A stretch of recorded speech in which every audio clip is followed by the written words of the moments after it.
warahmatullahi wabarakatuh. Baik teman-teman, pada video ini kita akan bersama-sama mengupas kisi-kisi UP PPGPAI tahun 2021 melanjutkan dari video sebelumnya.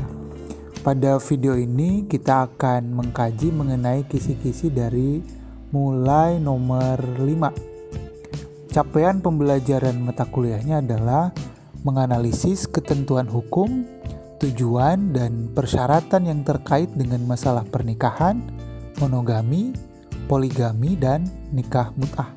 Bahan kajiannya, kedudukan hukum pernikahan, tujuan pernikahan, dan konsep monogami, syarat poligami, dan nikah mut'ah.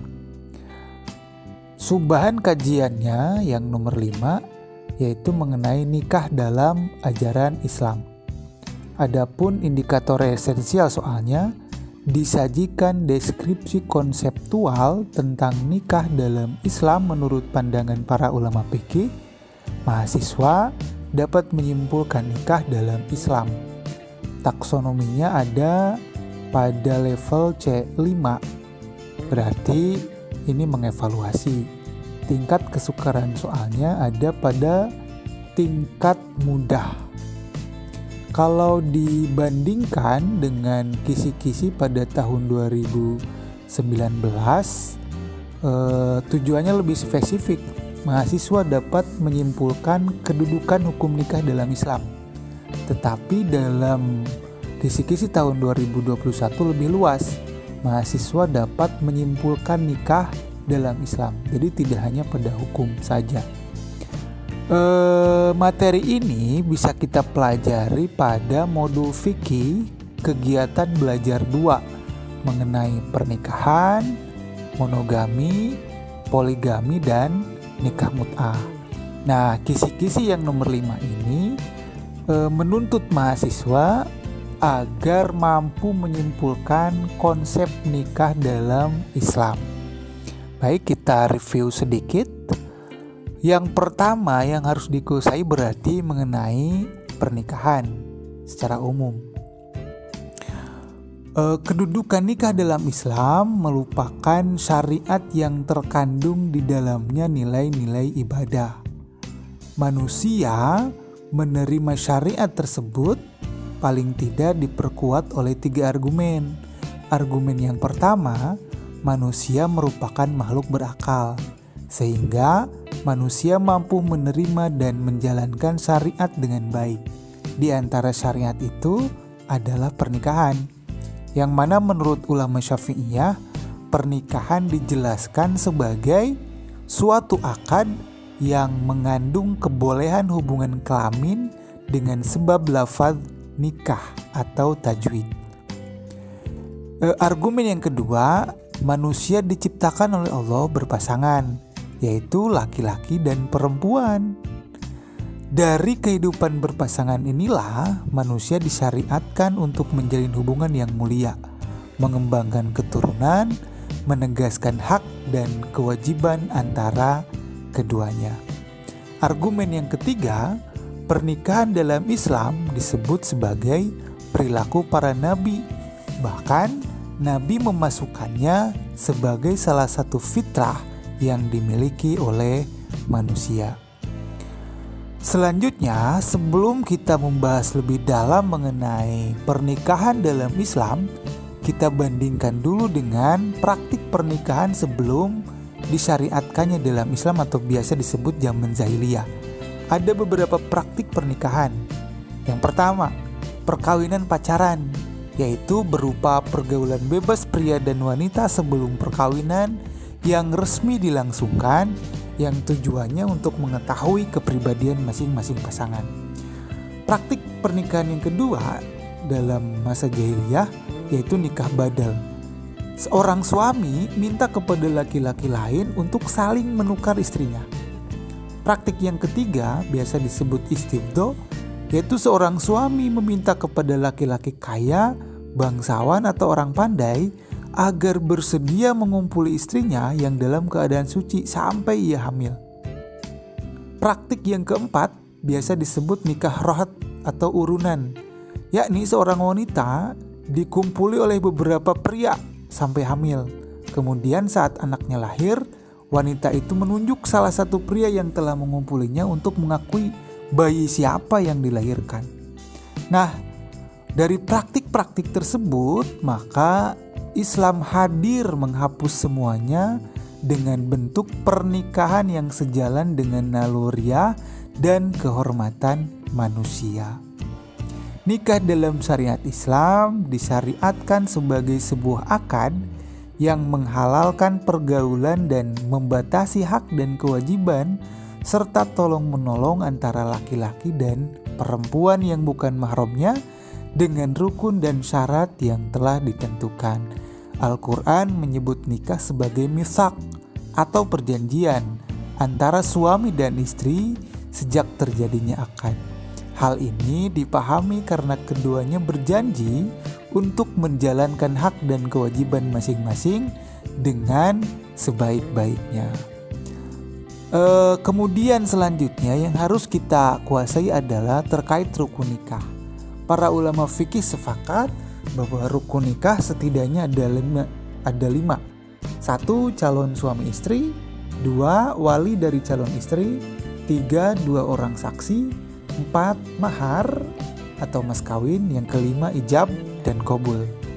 Selanjutnya yang harus kita kuasai adalah hikmah nikah. Mengenai hal ini di dalam modul mengutip pendapat Sayyid Sabiq dalam kitabnya Fikih Sunnah yang menjelaskan beberapa hikmah dari pernikahan.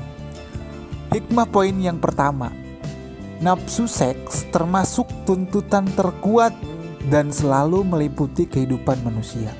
Nah, pernikahan merupakan salah satu jalan keluar yang paling manusiawi untuk menyalurkan nafsu seks tersebut.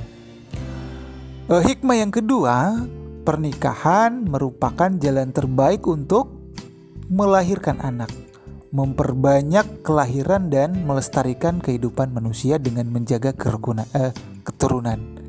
Hikmah yang ketiga, naluri kebapaan dan keibuan akan tumbuh dan berkembang dalam menaungi anak masa kanak-kanak serta tumbuhnya rasa kasih sayang. Hikmah yang ketiga, rasa tanggung jawab dari pernikahan serta mengurus anak dapat membangkitkan semangat dan mencurahkan segala kemampuan dalam memperkuat potensi diri untuk bekerja misalnya dan seterusnya. Hikmah yang kelima adalah mengenai proses pembagian pekerjaan dan membatasi tanggung jawab pekerjaan kepada suami dan istri. Selanjutnya yang harus kita kuasai untuk menjawab kisi-kisi yang nomor 5 ini adalah mengenai hukum pernikahan. Dalam Islam, hukum itu tidak lepas dari ilat, termasuk dalam hukum pernikahan. Dan yang disorot mengenai hukum pernikahan ini adalah dilihat dari aspek gejolak seks dan kemampuan pemberian nafkah. Dari dua hal ini para ulama membagi beberapa hukum nikah. Yang pertama ada yang wajib. Hukum ini dibebankan kepada mereka yang telah mampu memberi nafkah, jiwanya terpanggil untuk nikah, dan jika tidak nikah, khawatir terjerumus ke dalam lembah perzinahan. Yang kedua, hukum nikah itu ada yang sunat. Hukum ini diperuntukkan bagi mereka yang sudah merindukan pernikahan dan mampu memberi nafkah tetapi masih mampu menahan diri dari perbuatan zina. Hukum yang ketiga adalah haram. Haram nikah bagi mereka yang tidak mampu memberi nafkah dan jika memaksakan diri untuk menikah akan mengkhianati istrinya atau suaminya baik dalam konteks nafkah lahir maupun nafkah batin. Selanjutnya kita lanjutkan ke kisi-kisi yang keenam, masih mengenai materi pernikahan. Sub bahan kajiannya mengenai monogami dalam ajaran Islam. Indikator esensial soalnya kita lihat diberikan deskripsi konseptual tentang tujuan pernikahan dalam Islam menurut pandangan ulama fikih. Mahasiswa dapat menyimpulkan monogami dalam Islam. Nah, untuk kisi-kisi yang ini agak identik dengan kisi-kisi yang dikeluarkan pada tahun 2019. Taksonominya masuk ke C5, berarti menganalisis. Tingkat kesukaran soalnya ada pada level sedang. Mengenai materi ini sama ada dalam modul fikih kegiatan belajar 2 mengenai hukum pernikahan monogami dan poligami. Kita ulas sedikit mengenai hipotesis jawabannya. Monogami dalam bahasa Indonesia berarti sistem yang memperbolehkan seorang laki-laki mempunyai satu istri pada jangka waktu tertentu. Dari ta'rif ini dapat dipahami bahwa seorang suami yang beristrikan satu istri saja, tidak lebih, maka suami ini menganut monogami. Asas monogami ditetapkan oleh Islam sejak 15 abad yang lalu sebagai salah satu asas perkawinan dalam Islam. Tujuannya untuk memberikan landasan dan modal utama dalam pembinaan kehidupan rumah tangga yang harmonis, sejahtera, dan bahagia. Oleh karena itu, bisa kita lihat dalam modul bahwa hukum asal perkawinan dalam Islam adalah monogami. Hukum ini sangatlah beralasan, karena dengan monogami, tujuan pernikahan lebih mudah tercapai, yakni menghantarkan keluarga bahagia akan lebih mudah karena tidak terlalu banyak beban. Selain itu, dengan bermonogami akan lebih mudah untuk menetralisir dan meredam sifat cemburu, iri hati, dan perasaan mengeluh dalam kehidupan istri sehari-hari. Islam memerintahkan kepada laki-laki untuk nikah dengan seorang perempuan yang dicintainya. Bagi laki-laki, selayaknya sikap monogami jika tidak ada alasan yang dapat dibenarkan untuk beristri lebih dari satu, maka sebaiknya tetap untuk memilih monogami. Pada asalnya, hukum Islam menetapkan kepada laki-laki untuk beristri satu saja. Isyarat Al-Quran untuk bermonogami cukup banyak, teman-teman, yang memerintahkan bahwa laki-laki untuk menikah dengan satu saja kecuali ada beberapa alasan yang dibenarkan untuk berpoligami. Itu mengenai kisi-kisi yang ke-6, kita lanjutkan ke kisi-kisi yang ke-7. Masih dalam konteks materi pernikahan, subbahan kajiannya mengenai poligami dalam ajaran Islam. Indikator esensial soalnya adalah disajikan deskripsi kasus dalam satu masyarakat tentang adanya seorang laki-laki yang beristri lebih dari satu atau poligami. Mahasiswa dapat menelaah poligami dalam ajaran Islam. Taksonominya ada pada level C4, berarti menganalisis. Kemudian tingkat kesukarannya ada pada level sedang. Ini materinya masih dalam modul fikih kegiatan belajar 2, sub materi poligami dalam ajaran Islam.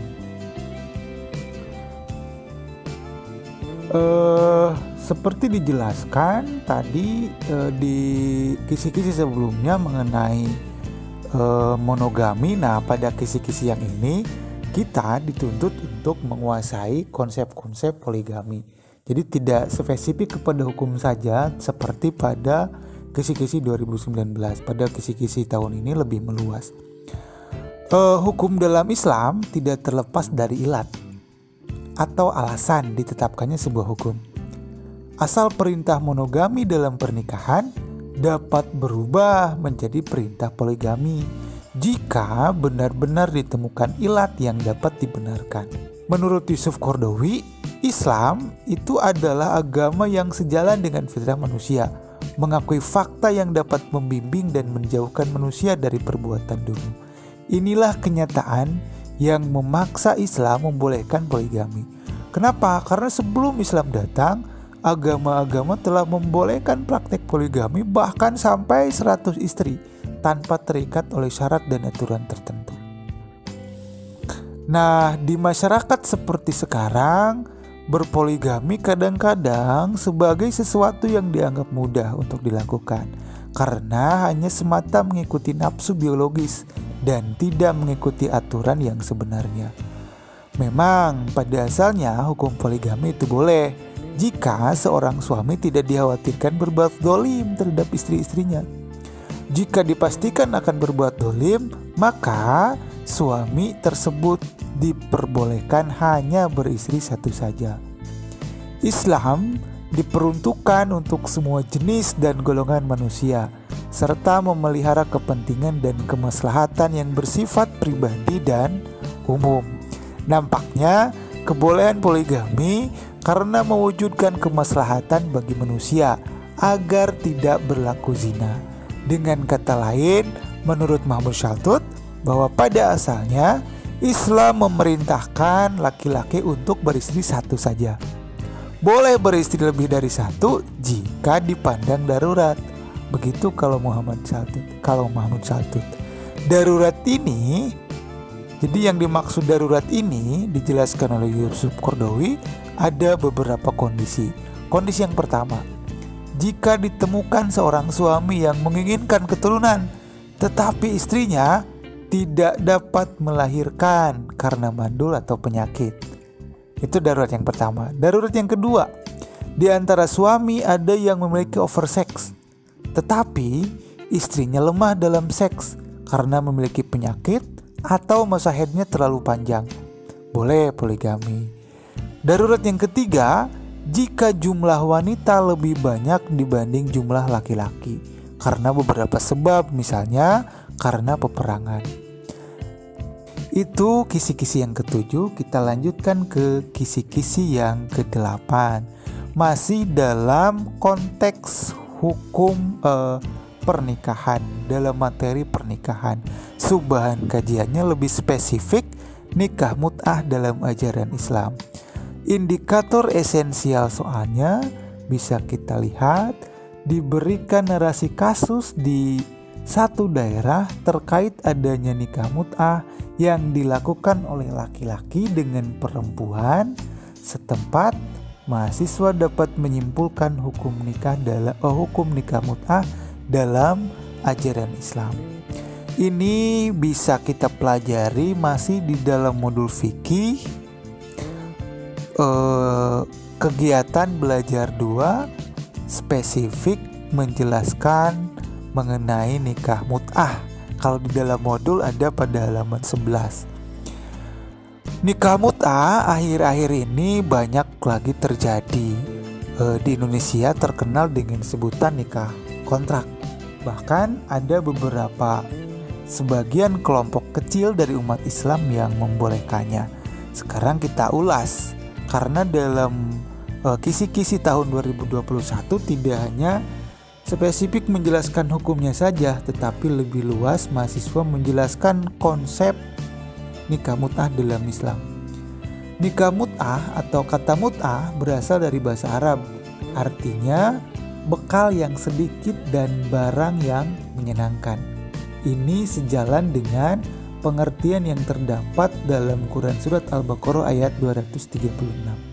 Yusuf Qaradawi memberikan pengertian nikah mut'ah secara terminologis, yaitu seorang laki-laki mengikat atau menikahi seorang perempuan untuk waktu yang ditentukan dengan imbalan uang yang tertentu pula. Nikah mut'ah tidak dilakukan kalau melihat penjelasan tadi kecuali hanya untuk memenuhi kecenderungan seseorang dalam memenuhi kebutuhan seksual, berakhir tanpa talak, karena secara otomatis jika sudah habis waktu kontraknya maka berakhirlah riwayat pernikahan ini. Dilihat dari penetapan pembatasan waktu atau takkid tersebut, maka pernikahan semacam ini bertentangan dengan syariat Islam. yang menghendaki pernikahan itu tidak terbatas oleh waktu. Diakui bahwa nikah mut'ah pada zaman Nabi pernah dibolehkan, tetapi tidak diperbolehkan kepada semua orang, hanya diperbolehkan pada orang tertentu dan pada kondisi yang sangat mendesak. Menurut Yusuf Qaradawi, diperbolehkannya pada masa itu ada beberapa alasan. Yang pertama, merupakan keringanan atau rukhsah untuk memberikan jalan keluar dari problematika yang dihadapi oleh dua kelompok yang imannya kuat dan imannya lemah. Yang kedua, sebagai langkah perjalanan hukum Islam menuju ditetapkannya kehidupan rumah tangga. Jadi kalau kita telaah, dilihat dari prosesnya, nampaknya penghukuman hukum nikah mut'ah itu secara periodik seperti proses pengharaman khamr, jadi tidak secara langsung. Diawali dengan dibolehkannya nikah mut'ah dalam kondisi tertentu atau darurat, kemudian diharamkan sebagai bentuk pernikahan. Nah, oleh sebab itu, maka dapat diambil kesimpulan bahwa kebolehan hukum nikah mut'ah sudah dinasakh oleh keharamannya. Dengan demikian, hukum nikah mut'ah sudah tidak berlaku lagi.